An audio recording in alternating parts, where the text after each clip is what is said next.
another segment of Cafe Talk with Pastor Glover. Of course, I'm Pastor Glover. I'm back. I would like to give a special shout out to my co-host, Jordan Stewart. And then I know that Chris was with her at that time. So I really appreciate them both. And a shout out to our guest at that time, Brother Sterling. That it was just such an awesome segment. So right now today I'm here with none other than Sylvester Williams. And should I say Junior? Yeah. Okay, Junior. And so I had to be here for this one because Sylvester. So I had to do this interview. So welcome, man. Hi. You doing all right? You ready for this? Yeah. Okay, all right. So how you doing? Pretty good. How y'all handling through this pandemic thing, man? I can't really go to school right now. Right. But only for practices and training. Okay. Yeah, I was talking to your parents a few minutes ago. They said something about the football team, then the baseball team, and just everybody just went shut down. Because somebody had got COVID and went in the weight room right before us, and then we had got COVID. Well, it's better safe than sorry. Yeah. So how's baseball going, even through this situation? How is that? Because you play, what position do you actually play? Third base. Third base. And so you all have gotten back to practice, is that correct? Yes, sir. Okay, and so how has that been going even through this? So seventh period, you could transition from going in your house to seventh period, where we do baseball stuff, and then after school is when everybody comes together. Okay. So are you all lining up for games yet, or are you just doing practice? We have games coming February, I would say. He has the whole schedule picked out. Okay. And how old are you, Sylvester? 16. 16 years old. Okay. So 16 years old, not just on the baseball team, but a pretty Pretty solid. Pretty solid player, pretty solid person on it. Okay, and Christian, you're giving your life to Christ and you living that lifestyle. Man, what is all of that? You're in school, and we know how tough school can be for. First, we know how tough school can be for young people. Period. Then we know how tough school can be for those that walk after the faith. So you're a good-looking young man. You're 16 years old. You're on the baseball team. You're Christian. I mean, how do you manage all that? Just take it one step at a time, I would say.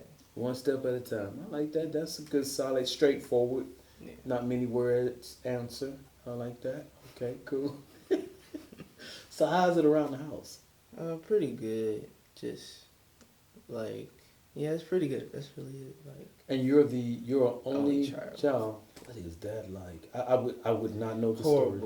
Horrible. Because they get mad when I bother them.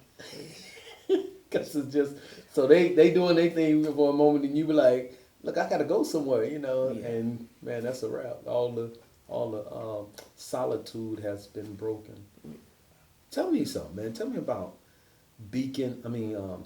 Lord help me. Being a beacon. I'm gonna use that. Being a beacon in the community. It's not what I was about to say, but I'm gonna use that. I would say probably 2000. My sophomore year, freshman year, I would say. I went into Kappa League, and we do organizational type stuff. Okay. Tell me organizational type stuff. Just basic. You know what a Kappa is, right? I'm not sure I do. Okay, so Mr. Tim. I think that's Tim, Mr. Tim. Yeah, Mr. Tim. He's Omega. Oh, yeah. Okay, the sorority. Yeah. Okay, so they have that for the high schools? No, it's anybody could join. Anybody. Okay. And so you all do a lot of stuff in the community? Yes, sir. Okay, and so are they a Christian? Okay. Yes, sir. And so they plant themselves, or they are taken out of the community, or is it taken out of schools? How is it?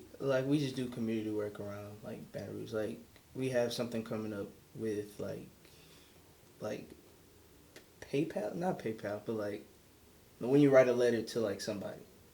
When you write a letter pen pal. Yeah, pen pal. Yeah. We're doing that with the senior citizens. Oh, I like that. Man, that's really good. We did something like that with another ministry some time ago, where we went into the this independent living home, and we did what we call adopt a grandparent, and so every Christmas, every Valentine's Day, their birthday, whatever a holiday was, we either sent them a card. Each individual child sent them a card to the one that they adopted, and or we went to the place. Sometimes take out their trash and just visit with them. A lot of them didn't really get visitors from their family, and so we went in and visited with them. They loved it. It was a good thing, and I think it's good for you all too as young people, because I heard somebody say the other day. I was watching some on what is it, LPB, Louisiana Public Broadcast, yeah. And a young man said, whenever an older person passes away, a lot of history, it's like a book goes with them, because they've lived long enough to have all this information stored up. So if you all as young people can get with them early on, then you can get that wealth of information without having to go through the experience that they had to go through to get it. So I think that type of program is pretty cool. So tell me about you're a new member, well, fairly new. You've been here, what, 6 months probably? Yes. Okay, so tell me your experience with UCFM so far. Like, it's different, because, like, at my old church, we really didn't have anything for, like, teenagers, because, like, after, like, 12 years old, Mm-hmm. we just go to the big church and just sit there. Mm-hmm. And you ministered just recently. I was nervous. I'm sure. I got a text from you. I didn't see that text until after you ministered. I promise I didn't. Look, I was just like, I'll do it. But then after that, I was like, no, what did I say? Yeah, I got the text. I'd seen the text. I seen the text yesterday or the day before yesterday.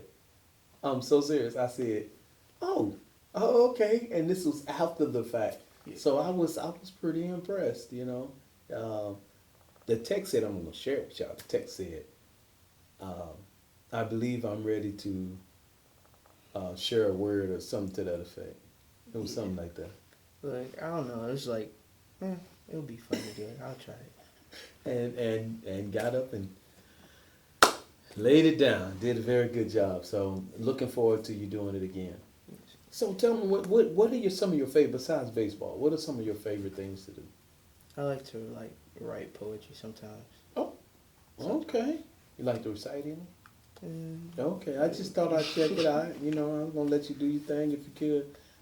And when you do poetry, how do you come up with your material? Is it from experience, which you are 16 and you've had some experience, but not a lifelong time yet? Thank you, Jesus. But is it from experience? Is it from stuff you read? How do you come up with your material? Just like how I'm feeling at the time. Okay. Do you have a book?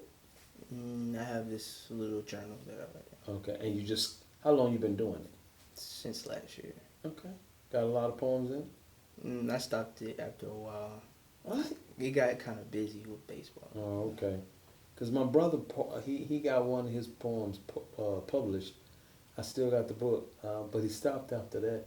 But it's actually in the book, and you could get in the book. You might be able to just have a book full of them if you write long enough. One of the things I think for young people, and I want you to speak to this, one of the things I think for young people is, we as adults now, we sat in the chairs that you all sit in now, walk the roads that you all walk now. One of the things I try to get across is, the things that we're telling you, we're trying to help you get to where we were after we were much older than you all. That makes sense to you, what I'm saying? So you're 16, right? At 16 I was, no.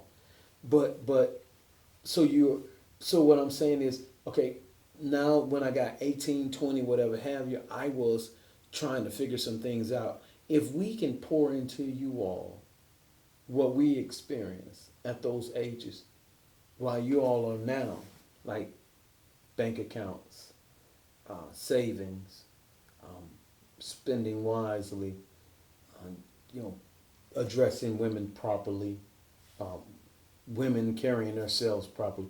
Boy, if we could get those things into you all now, you all could be so much further along when you get our age.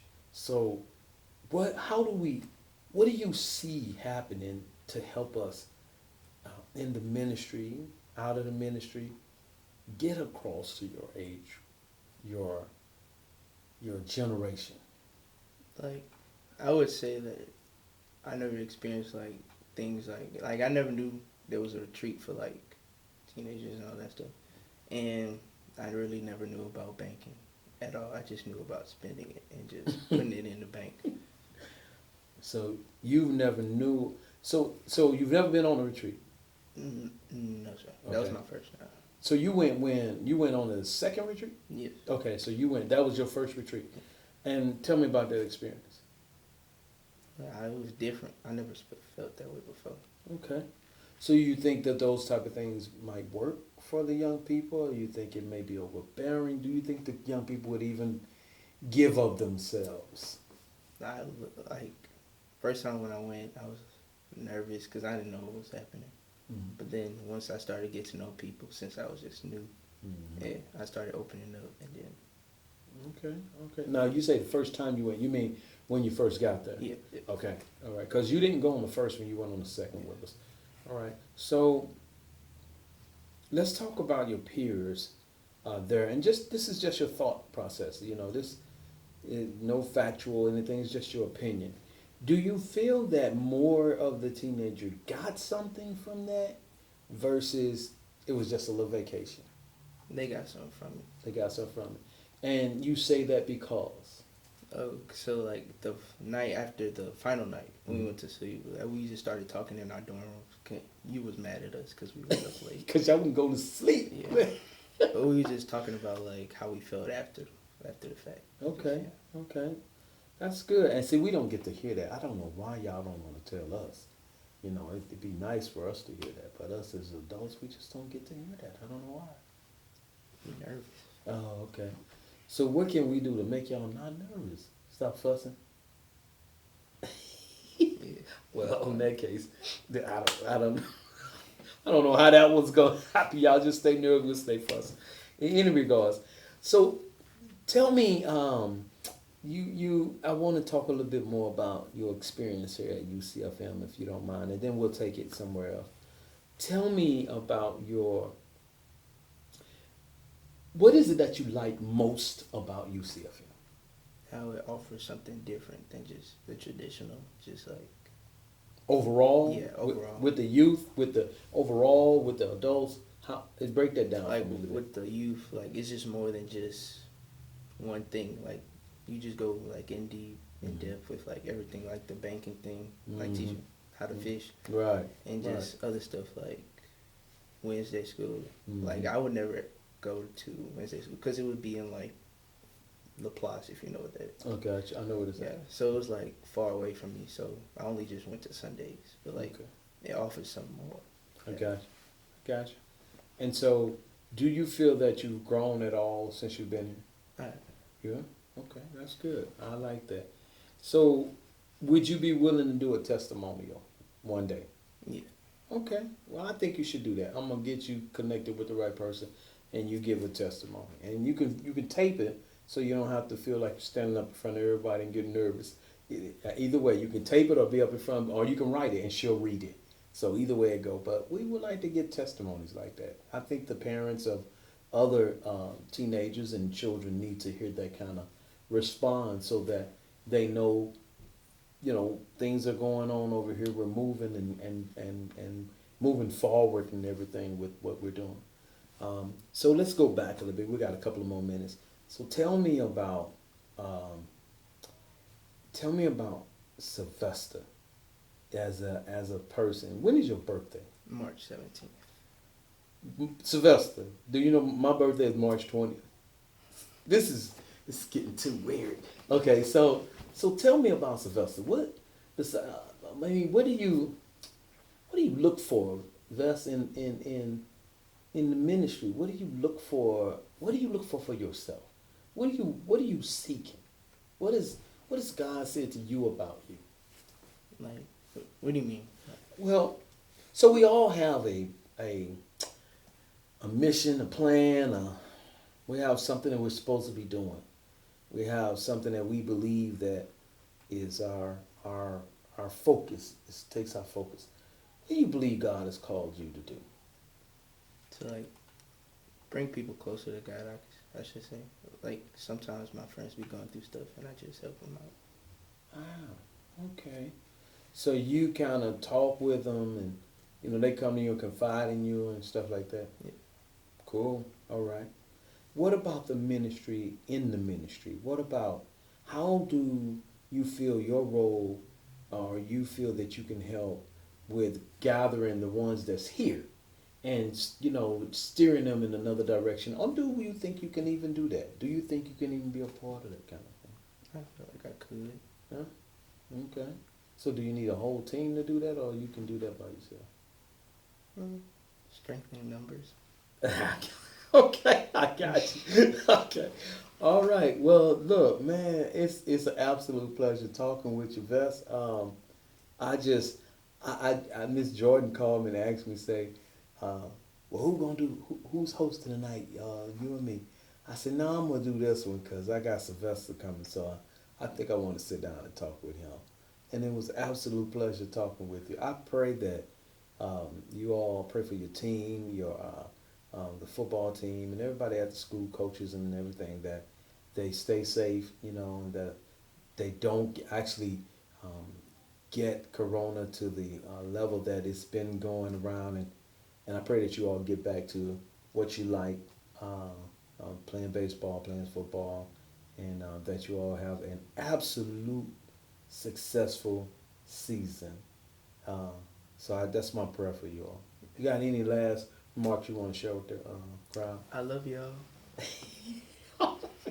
Well, I appreciate you, bro. Listen, thank you for joining me on another segment of Cafe Talk. Join me next week when my guest is none other than the Apostle Marty F. Scott. You won't want to miss that. We'll be talking about unity in the community, and the movement of His love is amazing. I'm telling you, it's a powerful movement. So again, thank you, and I'll see you next time.